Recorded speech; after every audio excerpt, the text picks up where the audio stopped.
Muito obrigado a todos aí, a Valdir e a Adriana. Realmente uma aula aí de vocês e grande crescimento. Aqui pelo YouTube e tudo tem somente as pessoas agradecendo aos dois pela tanto pelo conhecimento como as palavras que vocês estão trazendo. Agora, pessoal, fica aberto aí a comentários, então, se o Valdir ainda quiser fazer algum outro comentário. Mas aumento de perguntas, dúvidas, a vocês. Está aberto. Fiquem à vontade para levantar a mão e fazer suas perguntas.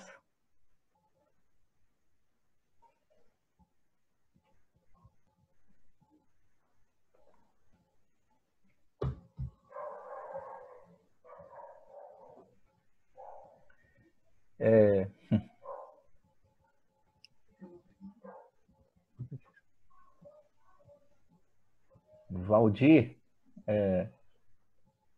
não está aqui, mas o pessoal mandou aqui para mim pelo Zap. Realmente essa questão, né, da hermenêutica, parabenizando essa questão toda e com a Adriana também, justamente vocês vê essa questão, né, da parábola da porta aberta do Carlos Mestres, e pergunta seria justamente essa, né? Ela comentou aí, e seria a questão, né? O que é que tem dificultado esta leitura dentro do meio, digamos assim, acadêmico, que fica ao chegar e vir realmente para as nossas igrejas, nossas comunidades? Como é que vocês acham que a gente poderia trazer esse tipo de leitura, aonde se interpreta a Bíblia e sem essa questão, como o falou, em relação a se tornar apenas uma preocupação que às vezes tem dos exegetas da classificação da palavra, o que estava, e sem a conexão com a vida. E como é que a gente poderia trazer isso para as nossas comunidades? Então, para os dois aí, que tivesse sentir a vontade no momento.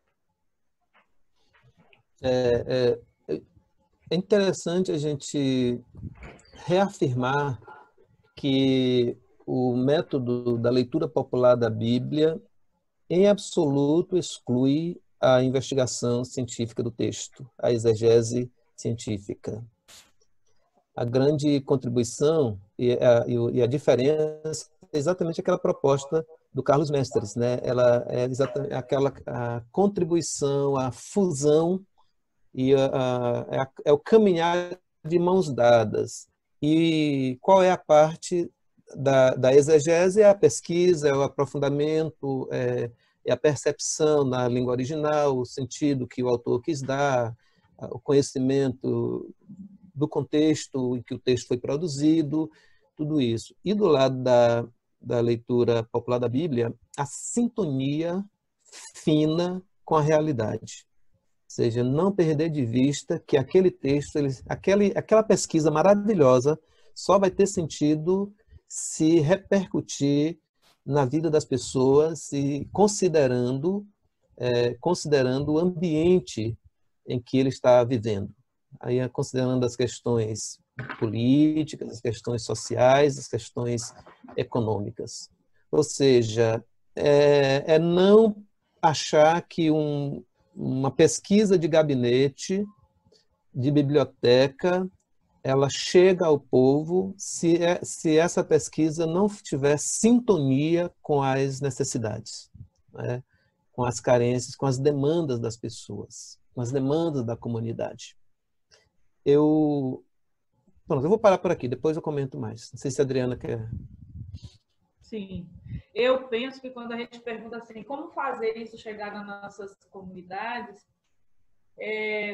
eu penso que nós estamos, às vezes a nossa tradição cristã, ela fez com que o saber bíblico ou o falar da fé fosse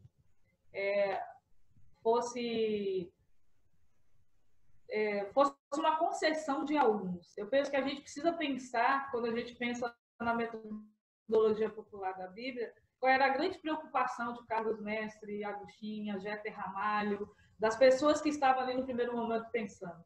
falar da Bíblia de um jeito que a comunidade entenda. Às vezes, a gente, ao invés de ajudar as pessoas a entenderem as coisas, a gente fala de um jeito que as pessoas entendem cada vez menos. Então, assim, o nosso compromisso de ter uma metodologia de educação popular é justamente para fazer com que o acadêmico entenda, mas que a criança que está na comunidade também entenda, que a Dona Maria que está na comunidade também entenda, que o pastor entenda o que está no Evangelho, mas que também a pessoa que senta no banco e escuta aquela pregação, ela também precisa entender. Então, eu penso que isso a gente tem que perguntar se, nos nossos processos comunitários pastorais, ou os nossos processos de vida, qual é a nossa opção, né? É de facilitar processos ou é de dificultá-los para que apenas algum grupo privilegiado possa dizer, isso aqui eu sei porque eu estudei, né? Ou colocar o saber, partilhar a sabedoria e sentar nesse lugar, nessa roda, que é uma proposta da educação popular, onde todos ensinam e onde todos aprendem. Então, quando a gente se coloca na roda da comunidade, da igreja, como pessoas que estão ali para aprender e para ensinar, nós não temos biblistas, exegetas, teólogos e espiritualistas. A gente tem o povo de Deus, a comunidade de cristãos que querem crescer juntos e transformar nesse mundo numa comunidade boa, um mundo para que todos vivam e não que só alguns entendam, mas que todo mundo entenda por que está vivendo assim, que todo mundo entenda de onde Deus fala, onde Deus está, e que possa encontrar Deus em todos os lugares.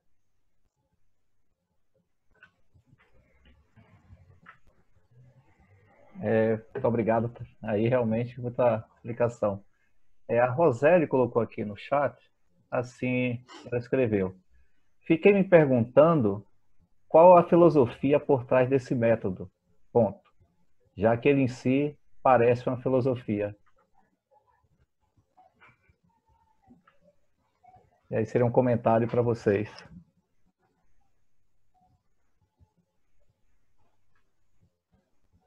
Existe alguma filosofia no método? Ou... Eu estou aqui pensando enquanto estou refletindo. A pergunta me fez pensar. A Ana Paula, ela está aqui parabenizando vocês ao método, né? Ela comenta aqui enquanto vocês pensam. Está aqui, ó. Ana Paula, ela fala: quando trazemos a palavra de Deus para a nossa realidade e fazer com que ela ilumine a nossa luta por melhorias e resoluções de problemas comunitários e sociais. Mais uma vez, parabenizando. O Sócrates também colocou que surpreendeu, é uma grata surpresa como está visto. Paulo Neves agradecendo a iniciativa. Eliane dizendo também que é muito bom essa perspectiva, crescimento espiritual, é aconchegante aqui na Casa de Lima. Vocês realmente estão dando um show. Só elogios aqui para vocês. Valdir tem filosofia no método. É interessante quando a gente fala tanto uma coisa e vem uma questão assim, pega a gente, né? É muito interessante. Quem foi que perguntou foi Roseli. Roseli. Isso. Assim, na verdade, pensando... Roseli. Tudo que a gente constrói, especialmente esse método, ele não surge do nada, né? Ele não flutua e chega a algum lugar, mas ele está pautado numa série de...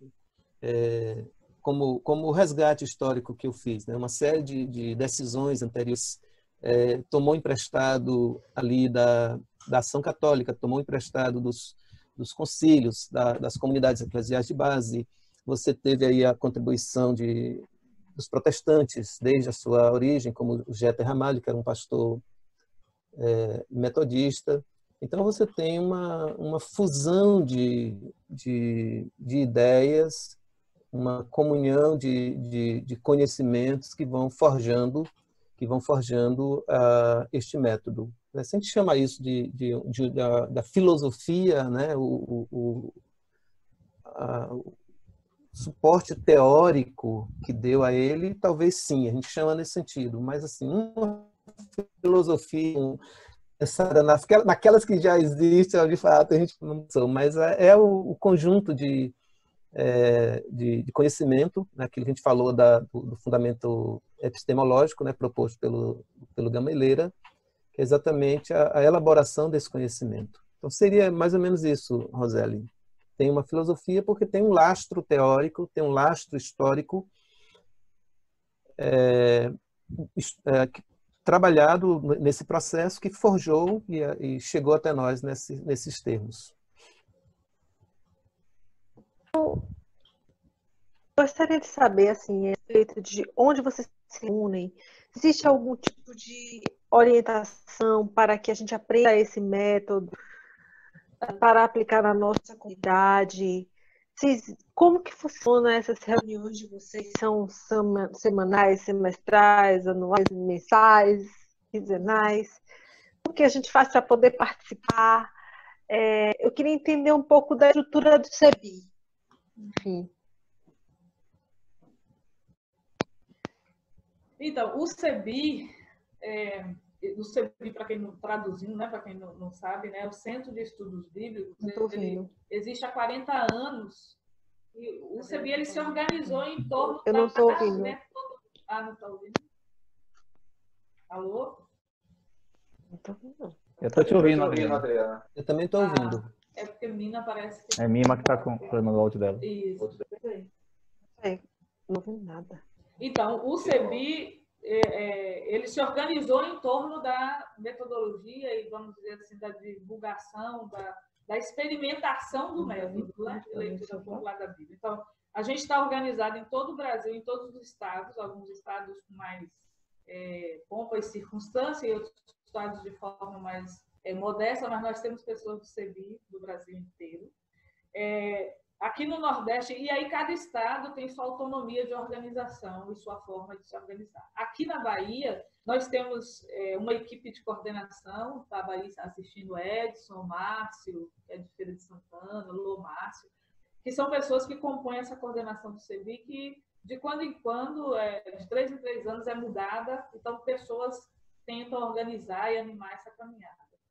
Aqui em Salvador, nós temos um grupo que, quando era possível, não tinha restrição, a gente se reunia uma vez no mês, no primeiro sábado de cada mês. Já reunimos em diversos lugares. Ultimamente, nós estávamos nos reunindo na CPT, que fica ali na Rua General Labatu, nos Barris, e que era o espaço que ultimamente tem nos acolhido generosamente, voluntariamente.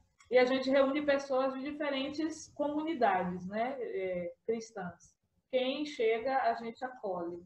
E lá a gente define quais são as temáticas, os textos bíblicos e vai experimentando junto com o grupo a metodologia e fazendo os círculos bíblicos, os estudos bíblicos, as reflexões, sempre a partir daquilo que o grupo constrói coletivamente. A gente agora está com as atividades suspensas por causa da pandemia.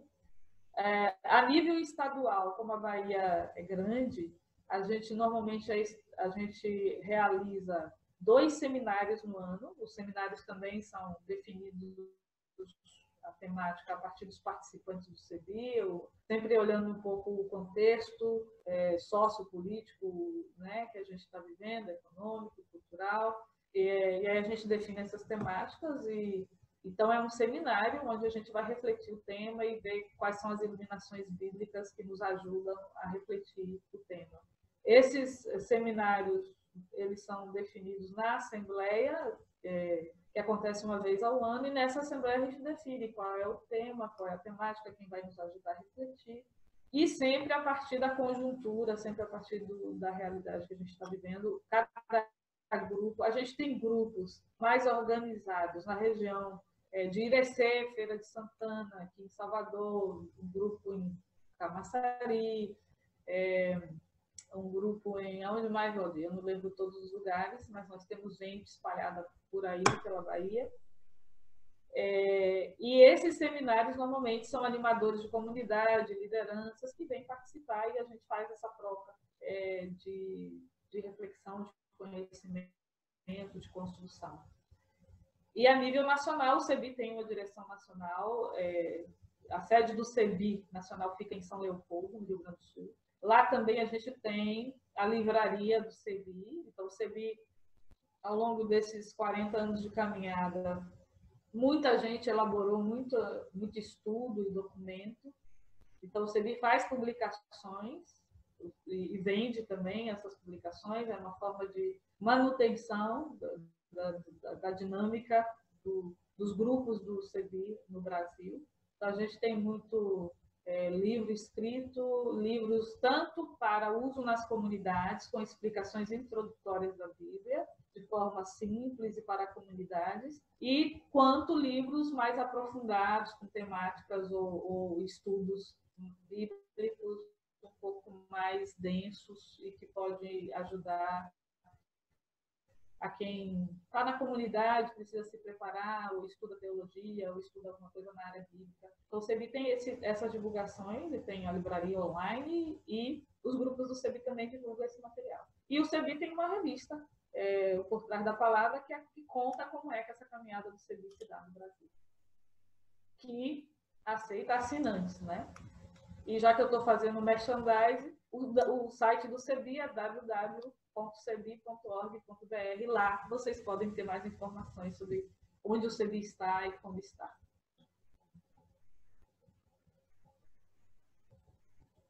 Obrigada. Obrigado. Vou passar a palavra para Roberto agora.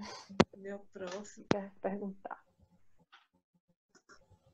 Olá, boa noite, tudo bom, Valdir? Como vai você? E Adriana, um prazer conhecê-la. Bem? Olha, eu fiquei surpreso quando eu recebi a tag, eu pensei que o CEBI não existisse mais. E aí, acho que muitas pessoas devem imaginar isso, não é? E aí eu gostaria de fazer uma pergunta, né? Aliás, uma questão, né? Primeiro, como é que o CEBI, ainda com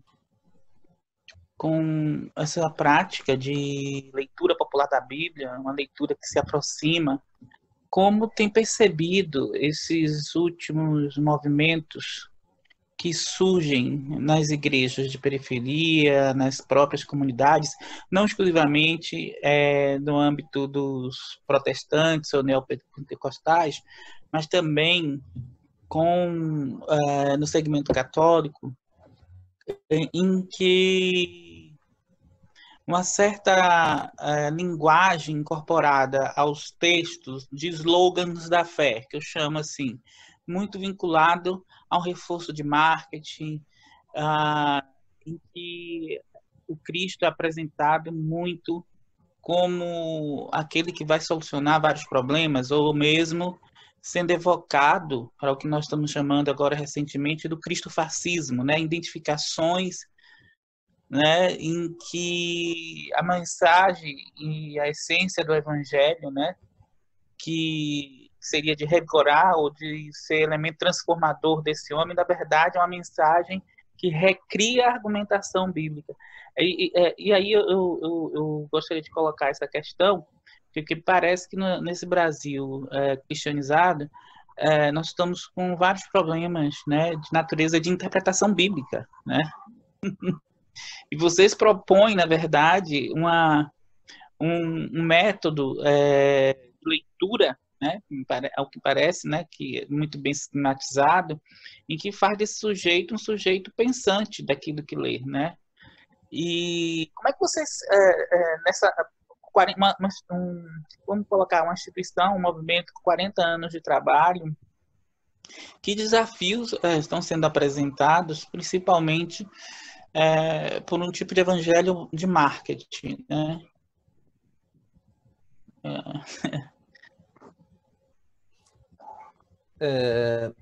Ótima pergunta, Roberto.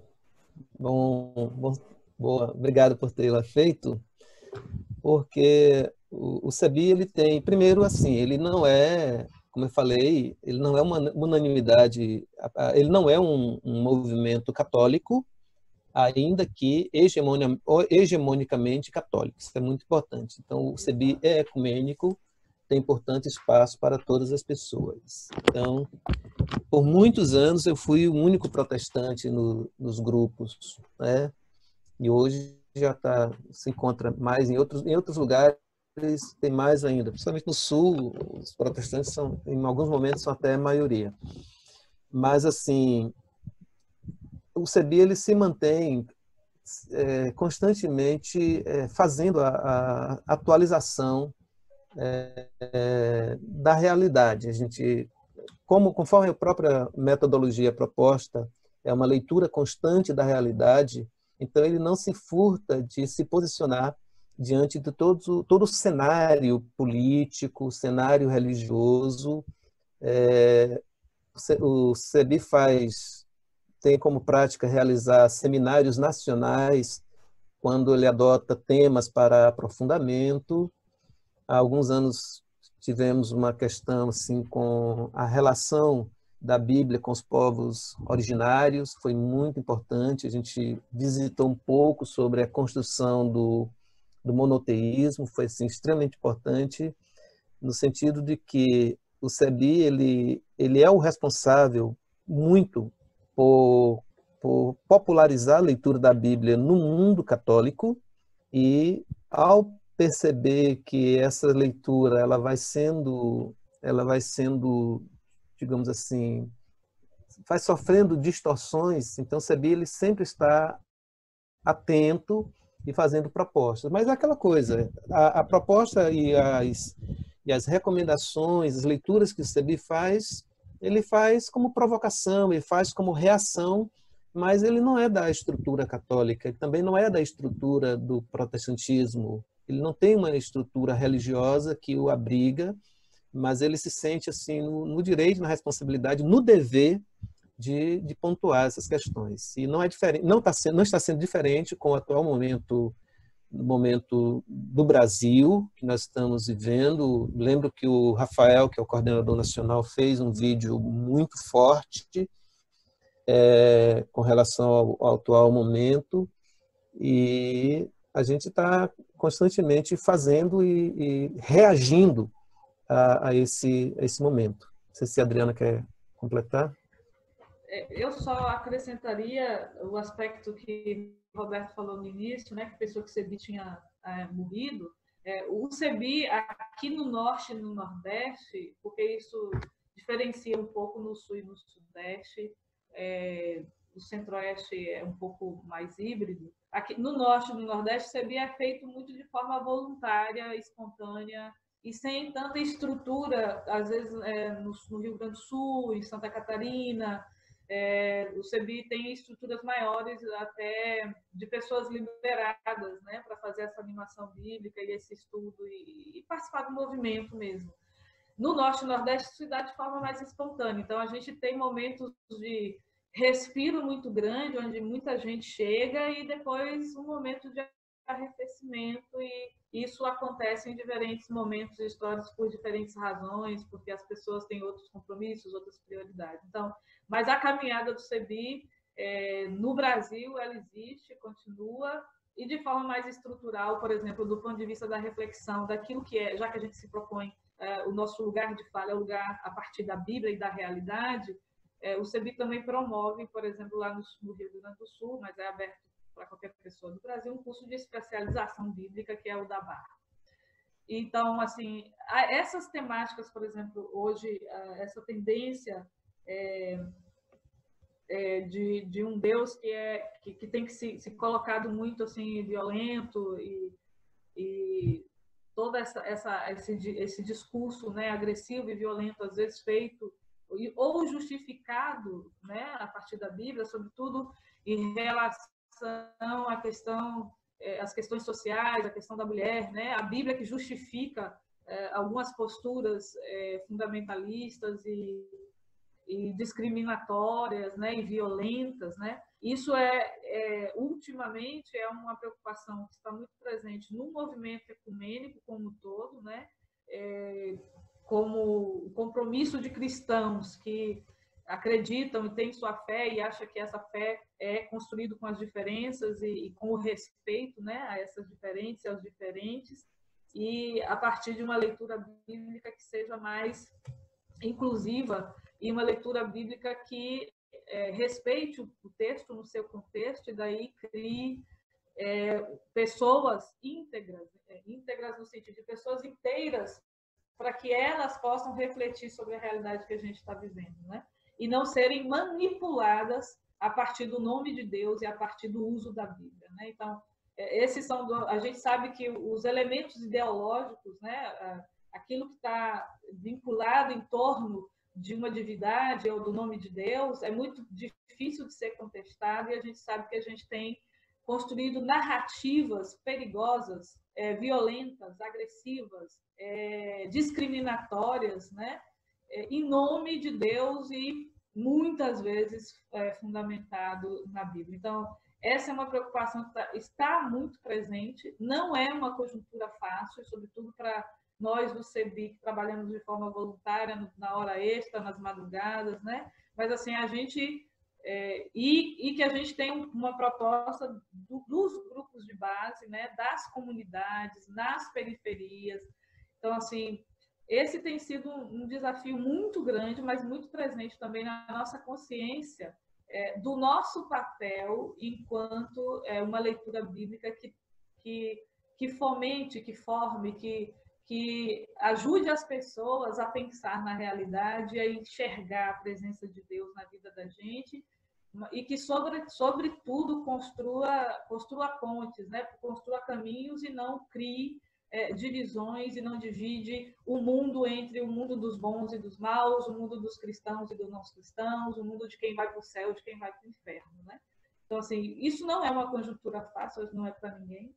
E a gente está bem consciente do quanto a Bíblia ultimamente tem sido instrumentalizada, né? E o quanto é importante a gente ter esse movimento contrário à não instrumentalização da Bíblia, né? Mas da gente olhar a Bíblia com a importância que ela tem nas nossas tradições cristãs, mas também com essa leitura que ela nos permite fazer em defesa da vida, em defesa da minoria, em defesa de um caminho que é construído juntos, né, na ecumenicidade, no diálogo com todas as pessoas. Muito boa, realmente, a fala de vocês. O Joás está falando aqui, algumas pessoas que é sebiano, mesmo sem ter participado de uma reunião, mas continua sendo sebiano. Eu também me sinto assim, também dessa parte, né? Com relação a isso. Eu achei, fazer só um comentário, né?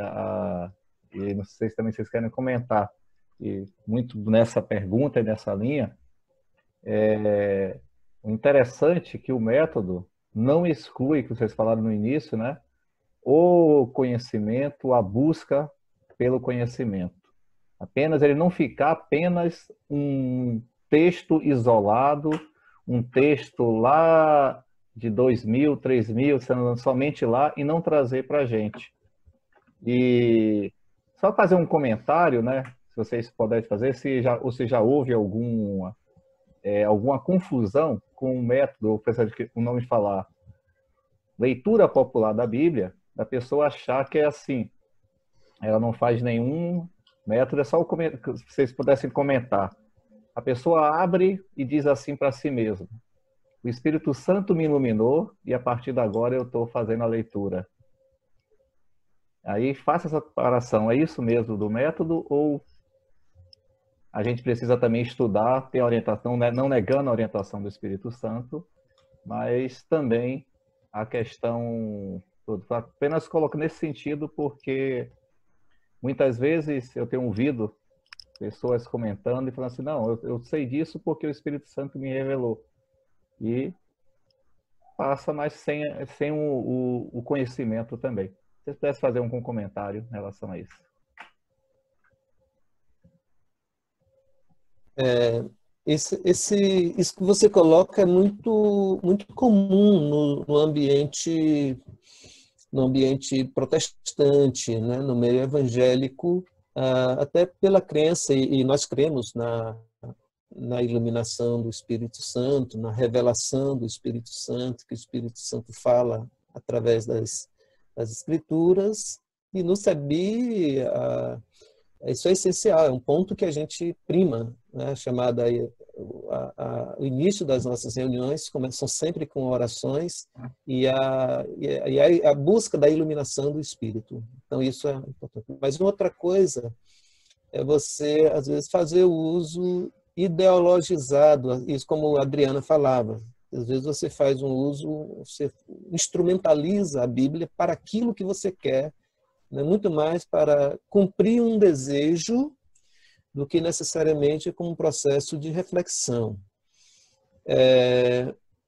No SEBI, e mesmo como na igreja, no meu exercício pastoral, eu encontrei muitas pessoas, sabe? Aquelas pessoas que não tiveram a oportunidade de serem alfabetizadas e, no entanto, ter uma clareza na lida com o texto bíblico. Ele tem uma sensibilidade muito grande para captar o ensinamento.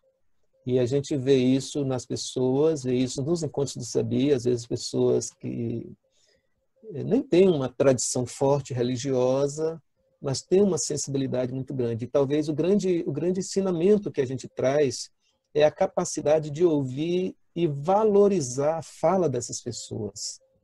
Que em outros momentos, talvez em nenhum outro lugar, ela seria escutada de forma séria. Nenhum outro lugar, nenhuma outra roda de conversa, a fala dela, a percepção, às vezes até o insight que ela está tendo diante daquele texto seja considerado por ser uma pessoa, por não ter uma profissão reconhecida, por não ter economicamente, toda aquela questão que a gente sabe como é o processo de discriminação.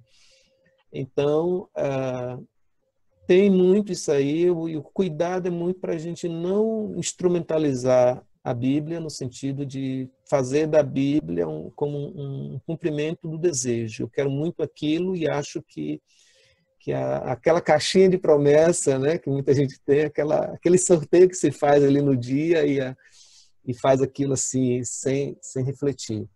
Né? Mas talvez mas ao mesmo tempo, Buja, aí reside a beleza, entende? A beleza de lidar com as pessoas e às vezes a pessoa nem lê o texto, mas assim, ao ouvir uma história bíblica, ela associa uma experiência que ela viveu, associa a experiência que ela viveu e ali se sente contemplada. A história dela acaba sendo iluminada. Então a Bíblia ela ganha um sentido, né? Então em todo o contexto demanda atenção, cuidado, sim, até porque a questão do estudo é sempre importante, por isso a gente tem as capacitações constantes, os mais avançados, intermediários, exatamente para forjar pessoas, animadores, animadoras, pessoas que possam conduzir esse processo, né?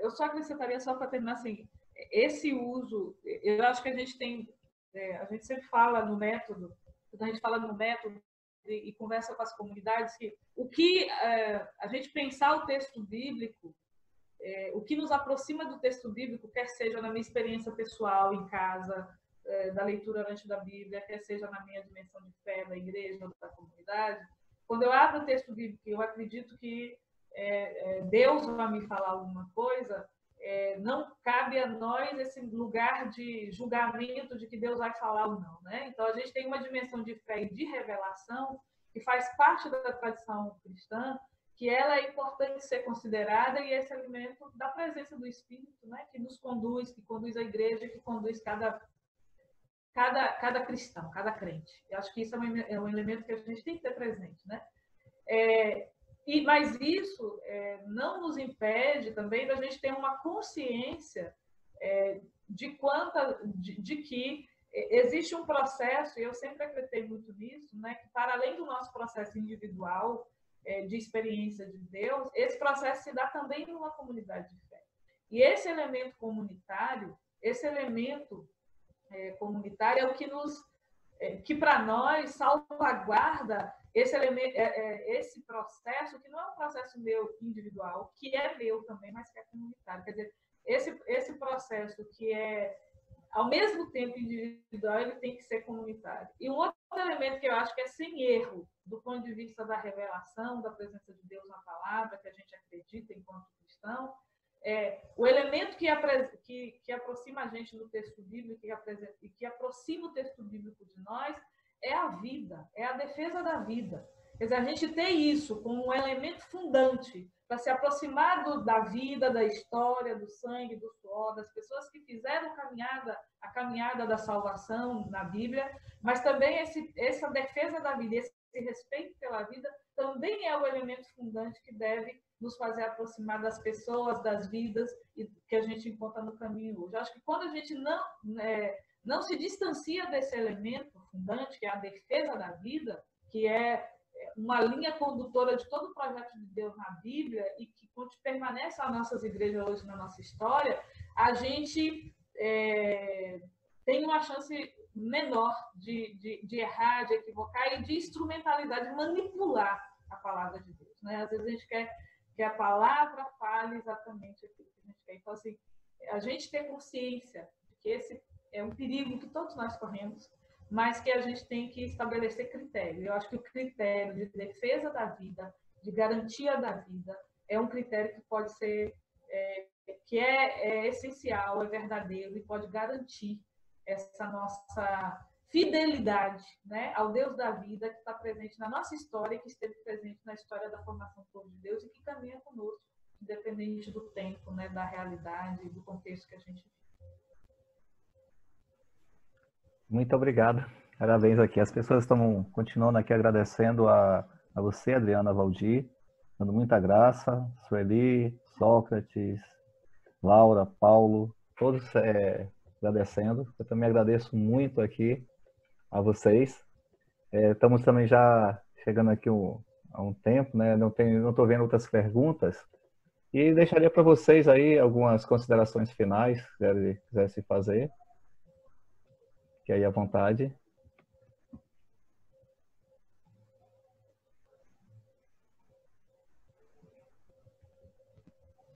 Agradecer, o privilégio de participar, sendo da casa, né? Sendo da casa, poder contribuir. Eu queria só, antes de encerrar, fazer um lembrete. Quando eu iniciei a minha fala e falei assim que o encontro com a leitura popular foi determinante em toda a minha jornada, inclusive na jornada pastoral, é que isso, o desejo de me manter perto das pessoas, acabou me levando a ser um pastor que nesse tempo que eu atuei, eu gastava, eu diria assim, 60% a 70% do meu tempo junto às pessoas. Eu só ia ao gabinete quando eu tinha atendimento.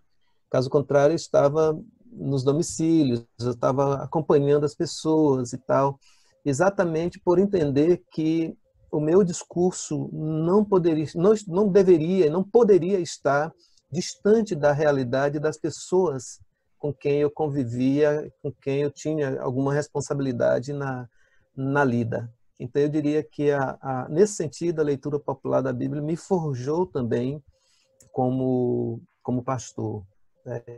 Eu queria fazer esse registro e agradecer muito, vi muita gente, tem uma amiga queridíssima aqui de Recife com a gente, Renildes, está aqui, estou muito feliz, muito honrado. Jorge Alonso, assim, tem muita gente boa e querida que veio aqui. Aquela turma de Maceió continua aqui com a gente. Só me despedir e dar um beijão, um abraço para todo mundo. E agradecer a Adriana por ter topado essa parada comigo.